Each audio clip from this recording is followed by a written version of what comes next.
By no means am I perfect.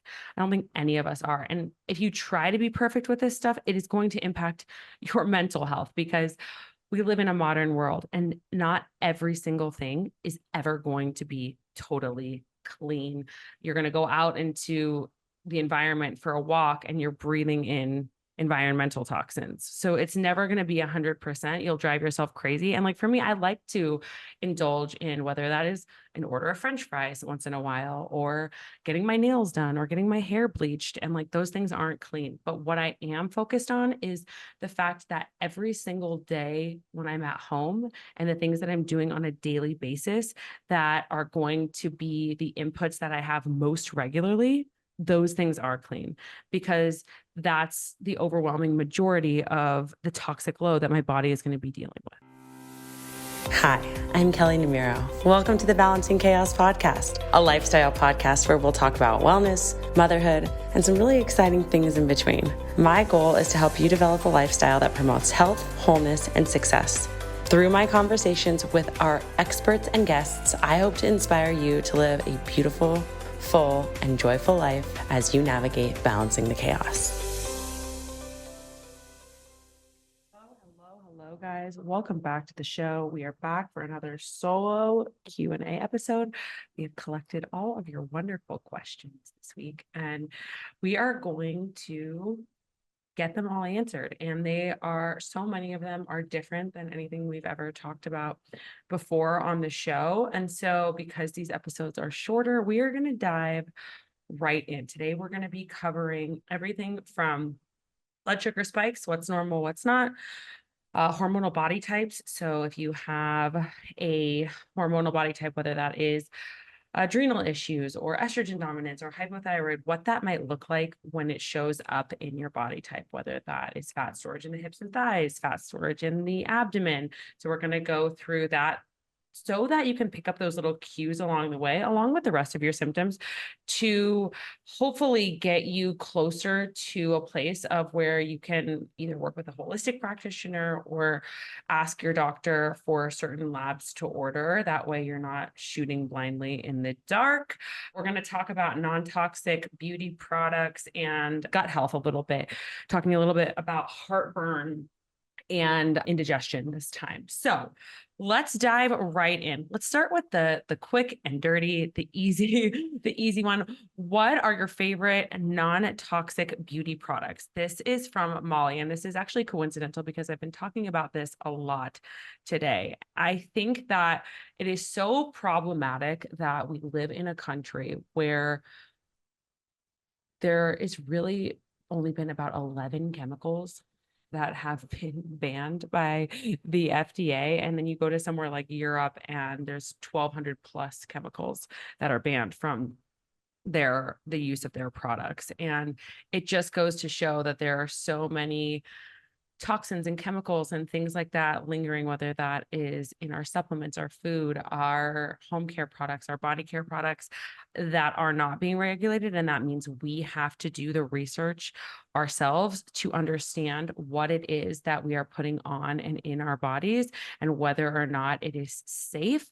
We have to take ownership of that. And I know that that can be an added stressor for people, but I promise you, when you do, you're going to feel so much more empowered on the other end, and you're going to feel better. When I started taking ownership of these things, I'm like, wow, I feel really confident about the choices that I'm making. And a lot of my symptoms started to really, really improve. So this is really, really critical because I know that this topic of switching over to non-toxic, whether again, it's non-toxic beauty or non-toxic home care, personal care products, can be overwhelming at first. And that's because people think that they have to swap everything out all at once, which is stressful. That's not the way to do it. You want to slowly run out of things and switch things out over time. You want to make yourself familiar with the Environmental Working Group website and the resources that they offer in terms of looking up your products, knowing whether or not they're clean. There's also an app called Think Dirty that is really helpful when it comes to looking up products and understanding whether or not they're clean, and then offering you alternatives when it comes to some of these things. So when we think about toxic chemicals in our products, whether it's parabens, phthalates, synthetic fragrance. It's so important because these little chemicals, we can't see them, but they're in so many products, whether that is your shampoo, your hair cream, your makeup, your body lotion, your counter cleaner. One of the most common toxic chemicals, again, this could be in your laundry detergent, this could be in your perfume, this could be in your body lotion, is fragrance. Fragrance is linked to liver and kidney damage. It is linked to cancer and endocrine disruptions, what's going to interfere with your adrenals, your thyroid, your reproductive glands. And the fact is that when we use personal care products, we not only can inhale the toxins, whether that's from a spray or a perfume, but we also absorb them through our skin. Your skin is your largest organ. And so you want to be really mindful about this stuff. Our bodies prioritize getting rid of toxins that are harmful to us first. And then they'll do like a general cleaning. And when we reduce the toxic load that we put onto our bodies every single day, our body has more time, space, and energy to be able to focus on the general cleaning. And so that reduction in allostatic load on our bodies, that reduction in toxic load on our bodies is going to help create more energy for the systems that need it. And then on top of it, when we think about how these different chemicals, well, again, parabens, phthalates, fragrance, lead, they actually interfere with the signaling of your hormones. Oftentimes they can be like xenoestrogens, which mimic your hormones. So they lead to things like estrogen dominance, which is known to be linked to breast and ovarian cancers and reduced fertility. So you really just, for all of those reasons, want to avoid these things. So again, makeup, bathing products, body care products, cleaning supplies, laundry supplies. I talked about the EWG. I talked about the Think Dirty app. But when you think about like easy swaps to make, I like to say, again, doing things one at a time.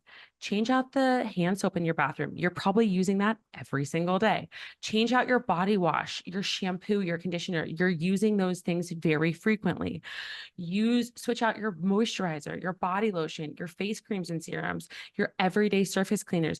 These are the things that you are using most often. And that's why you want to switch them out first, because they're having the biggest impact in whether or not you're inhaling them and bringing them in, or you're absorbing them through your skin.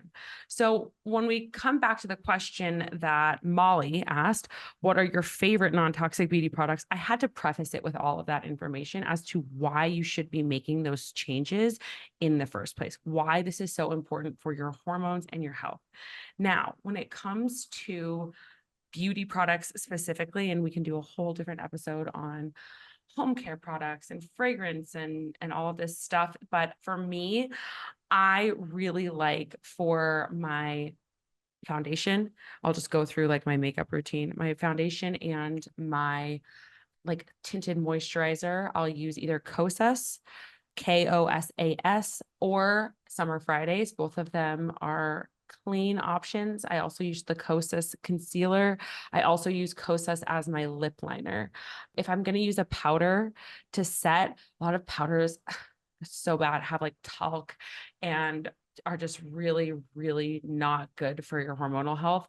Annie Lawless makes a great powder, a setting powder. And then when I think about blush and bronzer, Saie, Saie. That's the brand that I use for my blush and bronzer, cream-based products, because I have drier skin and I don't want to get dried out even more with, powder type products. So I try to use pretty much everything as cream-based. I will use Ilia, Ilia, for my mascara.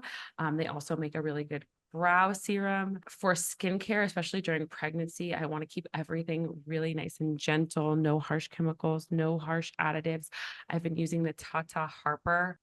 I think it's called like Clean and Green or something. It's in a green bottle, and it's really, really gentle on your skin, no harsh additives or chemicals or anything like that. So I've been using that through my pregnancy. I also like when you're not pregnant, they have other really great products within their line that have like a retinol and things like that, but they're still considered clean and non-toxic. For my deodorant, I use a brand called Primally Pure. It works. It actually works really well. It smells really good and it's clean.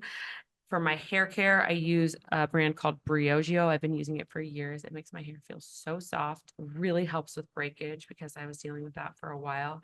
The Vegamore Grow serum too, that's clean and it's really great if you're dealing with like hair loss or postpartum hair loss. I've been using that on and off for a long time as well. Those are really my go-to brands when I think about, again, my favorite clean beauty products. And what I really try to do, by no means am I perfect. I don't think any of us are. And if you try to be perfect with this stuff, it is going to impact your mental health because we live in a modern world and not every single thing is ever going to be totally clean.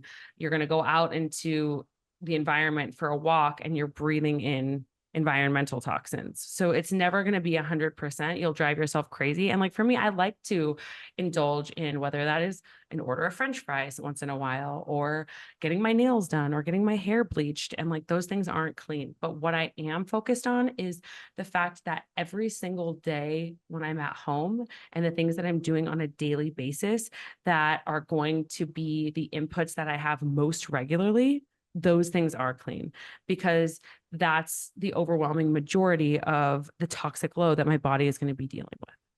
So that's that on that. Angelica asked about hormonal body types. And I think that this is a really great question because not necessarily that it's going to give you 100% of an answer, but hormonal body types refer to the way that certain hormones influence body shape and weight distribution. And so when we think about her question specifically asked about the adrenal body type, what are the characteristics of that? So people with the adrenal body type tend to carry extra weight around their midsection, particularly in the belly area. They typically have a thicker waist, maybe a little bit more broad shoulders, a stockier, thicker build. Your adrenal glands, as you guys know, produce cortisol, your stress hormone, and chronic stress or overactive adrenals lead to elevated cortisol levels, which promote fat storage, especially in the abdominal region, which is why people who have adrenal dysfunction tend to take on a more apple type shape with their bodies. Again, that fat storage around the middle and the midsection. So people with this adrenal body type are probably experiencing major fluctuations with their energy levels, often feeling fatigued despite getting adequate rest, but also feeling anxious at the same time. And they probably also have cravings, really intense cravings for salty foods, for sugary foods, which can be attributed to the adrenal gland's role in regulating your blood sugar. So why is this problematic? If you're somebody with that apple-shaped body type and you're also like, I identify with those symptoms that you're talking about. Why is this problematic? Because one, it has the implication of increasing your risk for metabolic syndrome. Increased belly fat is associated with a higher risk for metabolic dysfunction, things like insulin resistance, high blood pressure, high cholesterol. Elevated cortisol levels also contribute to inflammation over time, which is linked to almost all of the chronic diseases that we talk about. When we think about hormonal imbalances, chronic stress and high cortisol are that like top part of that downward cascade that starts to impact and disrupt other hormones affecting your thyroid, your sex hormones, and even your gut microbiome. So that's the adrenal body type if you have adrenal dysfunction issues.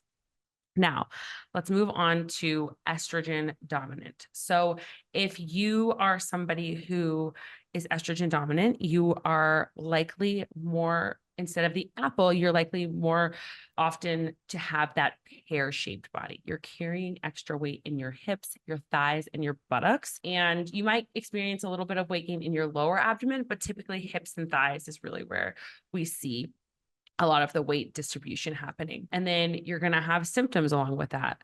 Just like the adrenal type has symptoms, you're going to have potentially some increased bloating, water retention, heavy or more irregular periods, PMS, some breast tenderness, mood swings, headaches. Estrogen dominance happens when there's too much estrogen relative to progesterone. And that can happen for a variety of reasons, stress being one of them. It can also happen because you are having a way too processed diet. You have too many, we just talked about environmental toxins. There are toxins in what, again, makeup, home care products called xenoestrogens. They mimic estrogen in your body, but the difference is that they remain in your fat cells over time, causing this damage versus being excreted and eliminated when they're no longer being used. And so when we think about the health implications that happen with that estrogen dominant body type, it's things like fibroids, endometriosis, PCOS, down the line, maybe breast cancer. Elevated estrogen levels are associated with an increased risk of breast cancer, metabolic issues like insulin resistance, weight gain, et cetera, et cetera. And then the last one that I'm going to talk about today is the hypothyroid body type.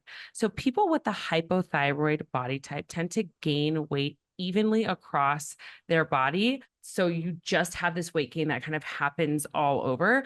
But what you'll notice with hypothyroid is that you will tend to have a puffy face or puffy extremities because of fluid retention. And so that also goes along with fatigue. You feel cold all the time.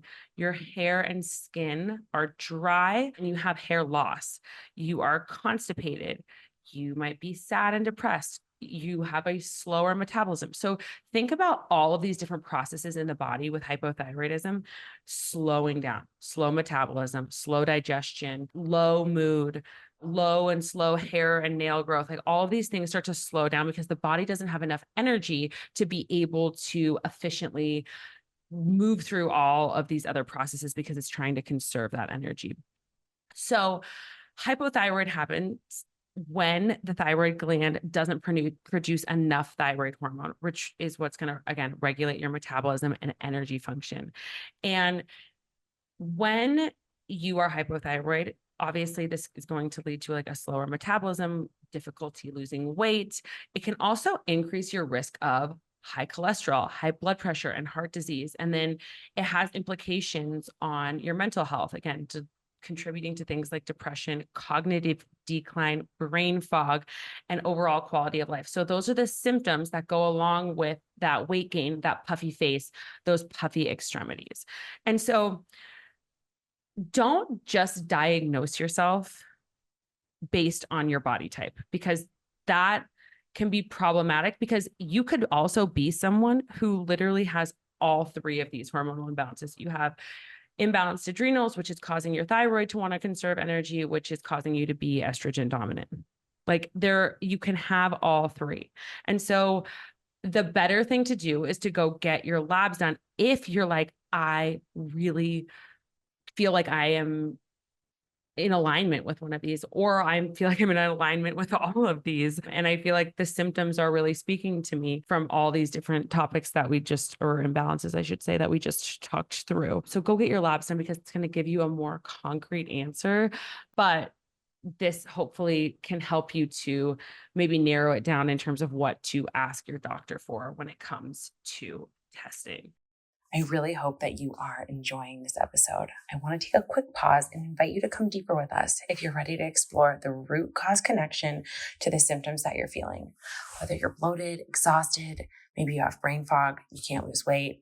The WBK Health and Hormones course and our WBK membership and app are here to help you feel like you are empowered to take charge of your health and understand the real why behind you feeling how you do.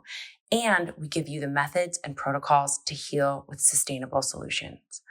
Right now, through Labor Day, get 10% off our annual membership on the WBK app with the code Balancing Chaos, all one word, BALANCINGCHAOS, and 20% off the Wellness by Kelley Health and Hormones course, and an emailed lab review with the code Balancing Chaos 20. That's BALANCINGCHAOS 20. These protocols in the course have meal suggestions, journal prompts, and supplement guides to help you heal whatever area of hormonal balance you're struggling with. With our membership, you'll receive a library of content and new workouts, recipes, and meditations every single week to keep you consistent and to allow your body to come back to its most vital state of being. Okay, now back to the episode. So the next question that we got is about blood sugar spikes. What is a normal spike number versus unhealthy? So you're not really going to know what your spike number is unless you're wearing a continuous glucose monitor, which I don't think that the majority of this audience is. Now, I will say, if you are somebody who is wearing, a CGM, and that's like, you have that data available to you. And if, for those of you who don't know, a continuous glucose monitor is like a little monitor. You attach it to the back of your arm and it monitors your glucose levels throughout the day. And so when after you've eaten a meal, if you see your numbers start to go up, that's kind of what I'm guessing this person is referring to. Now, when you think about people who have optimal blood sugar, 2 hours after eating a meal, you really don't want your glucose to be above 115 milligrams per deciliter. Now, for the rest of the audience who I'm talking to, who is likely not wearing a CGM or testing their glucose 2 hours right after a meal, I think it's important that we talk about what is normal versus optimal blood sugar levels, just like if you're getting your fasting blood sugar taken and done. Because when we think about this, the reason this is so important is because when we think about metabolic health is the foundation for pretty much everything in your body and the way that it functions, and also your risk potential for chronic disease. Poor metabolic health is going to put you at risk for prediabetes, type 2 diabetes, heart disease, stroke, Alzheimer's, and even cancer. But for those of you who aren't worried about those things, if you have poor metabolic health, which 93% of the American population does, if you have poor metabolic health, you are likely going to have symptoms, whether that is anxiety, weight gain, low energy levels, you feel like you have weight loss resistance, you have hair loss, you are moody and irritable and crabby, your blood sugar levels and your insulin sensitivity and your metabolic health all impact those things, just the symptoms. So the symptoms are like an early sign of your potential risk for those worse chronic diseases. Again, whether we're talking about cancer and heart disease and diabetes or autoimmune conditions, et cetera, et cetera. So take the symptoms as a sign. And when we think about metabolic health, what are the things that we're looking for? We're looking for a good waist to hip ratio or waistline measurement. If you are female, you want to be under 35 inches.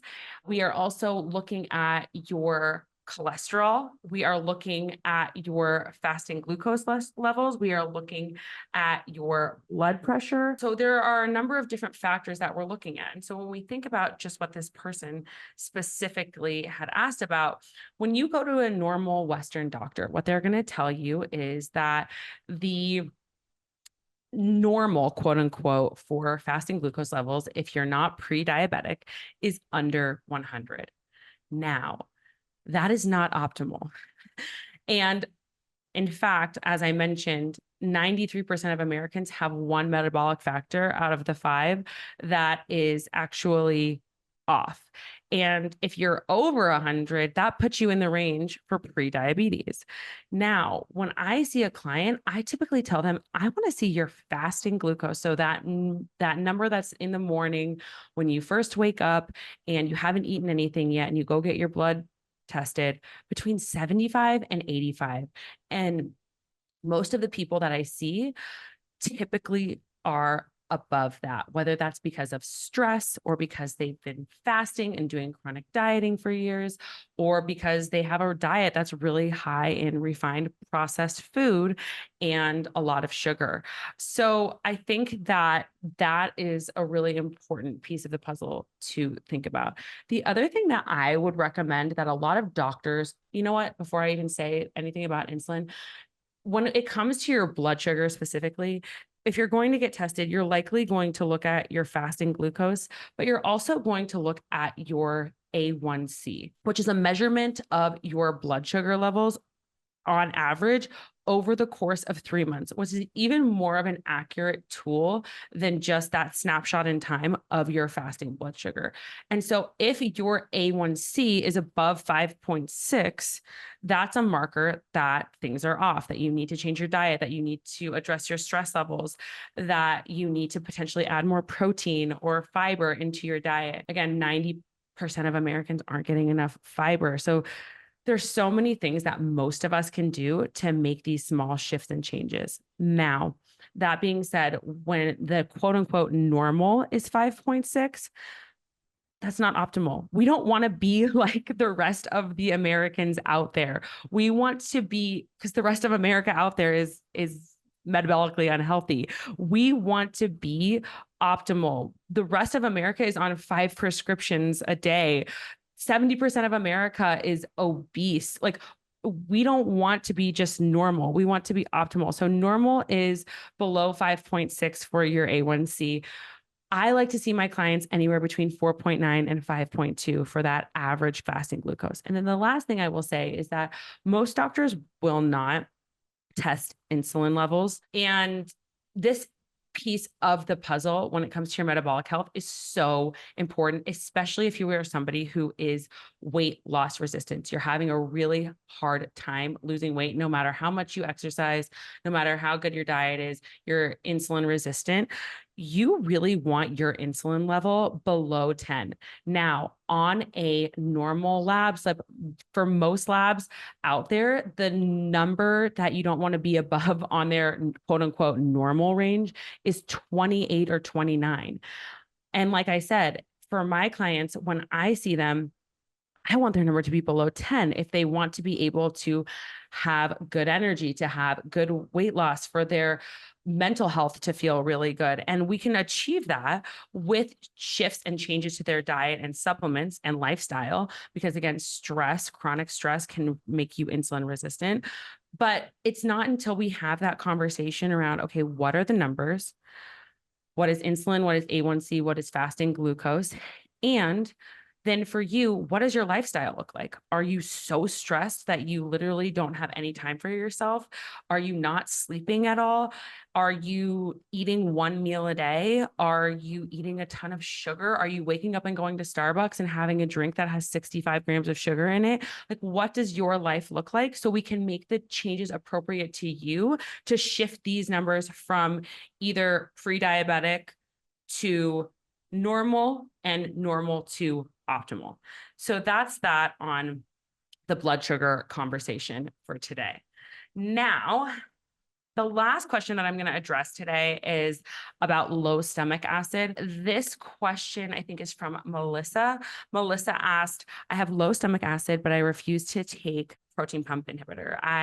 The low stomach acid causes me a lot of discomfort, instant bloat, hard burps. I take a digestive enzyme and drink ginger tea with apple cider vinegar, but I still have low stomach acid. What foods or tips can I do to help me regain and increase my stomach acid naturally? So again, I know you guys hate hearing this, but this really comes back to testing. You want to understand why your stomach acid is low. Is your stomach acid low because you have small intestinal bacterial overgrowth? Is your stomach acid low because your esophageal sphincter is not working properly? Is your stomach acid low because of years of antibiotics or antacids? Why is your stomach acid low? Because from there, if you have small intestinal bacterial overgrowth, that's something we have to address with something like an antimicrobial and a low FODMAP diet. We have to address the root cause versus trying to do this like band-aid approach of like, okay, well, what foods can I eat? And like, what things can I do? Because when you're addressing just the heartburn, it's surface level. You're going to continue to get the heartburn. You might prevent it a little bit. You might have less heartburn, but until you address the root cause, it's still going to be there. So I highly recommend that you go get something like a GI map done. Now, let's talk about the mechanism as to why this and how this whole thing happens. So after you chew your food, it goes down your esophagus and takes it from your mouth to your stomach. The food enters your esophagus when you swallow, and there's this little filter at the bottom of the esophagus called the lower esophageal sphincter. This is what keeps the stomach contents in your stomach and allows you to bend over without spilling out the contents of your food again. Your esophagus is really important for a healthy GI tract because, again, so many people suffer from acid reflux. This is not just Melissa out there. This is a lot of different people struggling. And this is a condition where the stomach contents wash up the esophagus, and the lining of the esophagus is really delicate. So when it gets hit with acid, it really doesn't do very well. And that starts to cause long-term inflammation that can eventually, over a long time, potentially turn into cancer. A lot of people with acid reflux are prescribed these medications that she's talking about to decrease the acid in the stomach. And this is such a bad idea for your microbiome. And so that part of her question, I'm so happy that she's not taking these antacids because it's going to make the whole situation even worse. So when we think about those medications, right, whether it is medications for acid reflux like Nexium or Tums or any of these things, right, they decrease the stomach acid even more, which unfortunately keeps your food from being fully digested. It's also really problematic because the decreased acid allows for bacteria to grow in the small intestine and in the stomach, where bacteria is not supposed to be. A combination of poorly digested food and an overgrowth of bacteria is going to contribute to inflammation and a leaky gut. And so the cost of conventionally treating acid reflux with these antacids, Nexium, PPIs is a really big price. One of the biggest misconceptions of heartburn medication is that people think that their stomach is producing too much acid and they need medication to decrease that stomach acid. And that's really only half of the story. As people start to get older, they produce less stomach acid, and the number of people complaining about heartburn goes up as people get older. So what's going on here? Acid reflux is actually an end stage symptom of a much bigger problem. So remember when we were just talking about the valve at the bottom of the esophagus? Well, that's the real problem. The valve starts working well, and this happens oftentimes when people are eating too many carbohydrates that produce a lot of gas in the stomach, and then they take an antacid thinking they need less acid, whether it is because of aging or medication. Less stomach acid leads to bacterial overgrowth in the stomach and the small intestine, and decreases functions of digestive enzymes and inflammation in the stomach. So the very medication that's supposed to help the reflux is actually making the condition worse over time. People tend to experience some relief from their symptoms by taking hydrochloric acid supplements. And that's something that could be helpful. But really the reality is that you don't want to take those PPIs or or antacids or whatever you want to call them. So I had to go over that before I get into any sort of helpful solutions. Testing, and then you understanding how your body works is going to empower you to maybe make different choices, to maybe go do the testing that you need to do. Do you have bacterial overgrowth? Understanding those things and knowing why these things are happening and knowing the mechanism of how it all works is so important in educating. That's like my main goal with this podcast, is educating you guys so that you can make more informed decisions about what your next steps are, or how you're living your life, or the habits that you want to change, et cetera, et cetera, et cetera. So now, when we think about what you want to do for acid reflux, again, please don't go the route of antacids and acid blocking prescription drugs. While they may take the symptoms away in the moment, they're not going to get to the root cause. And long-term use of these medications can increase your risk for osteoporosis, heart arrhythmia, intestinal infections, mood and mental health changes, nutrient deficiencies, and gastrointestinal cancers. So please don't use these things.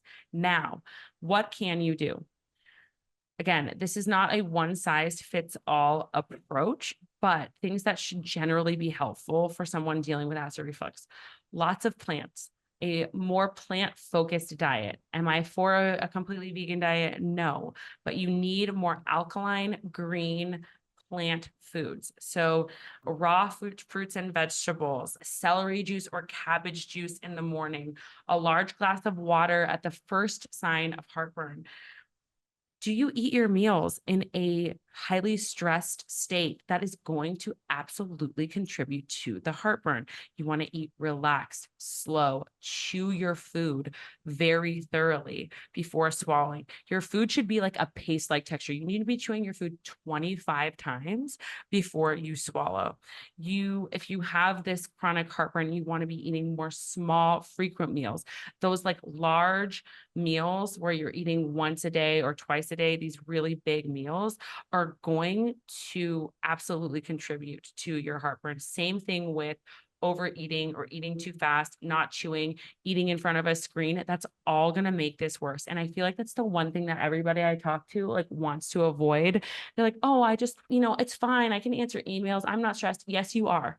Your body and your brain are trying to upload information. Your body and your brain are trying to process something when they should be in the rest and digest state. You should be trying to be in a calm parasympathetic state so your body can absorb the nutrients it needs to and trigger your hunger and fullness cues appropriately.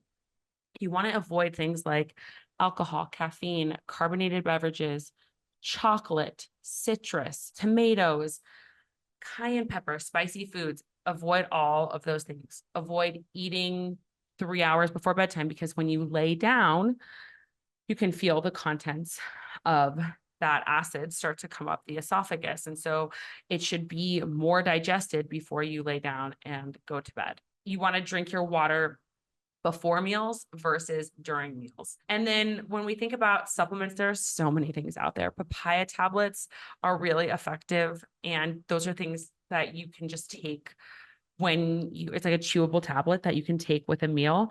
You can take pancreatin and bromelain. These are enzymes that are necessary for proper digestion. I don't know what kind of digestive enzymes you're taking, but that can be really, really helpful.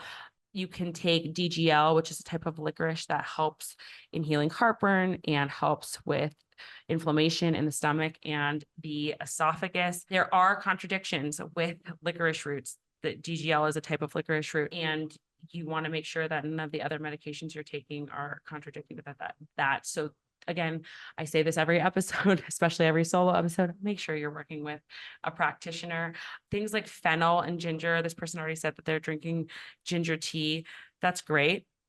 But yeah, really thinking about incorporating some of those supplements if you need relief other than the PPI can be really helpful. The papaya tablets are really helpful for people instead of using some sort of prescription medication or over-the-counter medication. So try to sleep with your head elevated, lay on your left side, really learn to manage your stress. low impact exercise. Stress is really a trigger and can really aggravate symptoms. And I know that nobody wants to hear that, like I said, but it's the truth. So that's really all the information that I have for you guys, unless you know more about the root cause of what's going on and causing the low stomach acid in the first place. But I really tried to help you understand, especially the people who think that heartburn and GERD and acid reflux are a result of high stomach acid. The reality is actually no. And it seems like this person knows what she's talking about in terms of what her condition is. It's just about getting deeper to the root cause of why the stomach acid is low in the first place. So I hope that these topics were fun and helpful. Keep submitting your questions, keep writing in. I love hearing from you guys, and I will see you in 2 weeks. I really hope that you enjoyed that episode. You can follow me on Instagram at Wellness by Kelley, or head over to our website, wellnessbykelley.com. Sign up now for the Wellness by Kelley 7-day free trial on our app, or head over to our course and now get 20% off the course or 10% off of the membership with the code Balancing Chaos, all one word, BALANCINGCHAOS. In our course, you'll get access to an emailed lab review plus protocols built out to help you heal with whatever hormonal imbalance you're struggling with. With our membership, you'll receive a library of content with our app with low impact workouts, blood sugar balancing recipes, and mindfulness meditations, all designed to help you balance your hormones and help you feel like you are living your most beautiful, joyful, and vital life. If you like the show, please leave a rating and review. That is the best way to help the show grow and get to more listeners. We hope you enjoyed, and I will see you next week.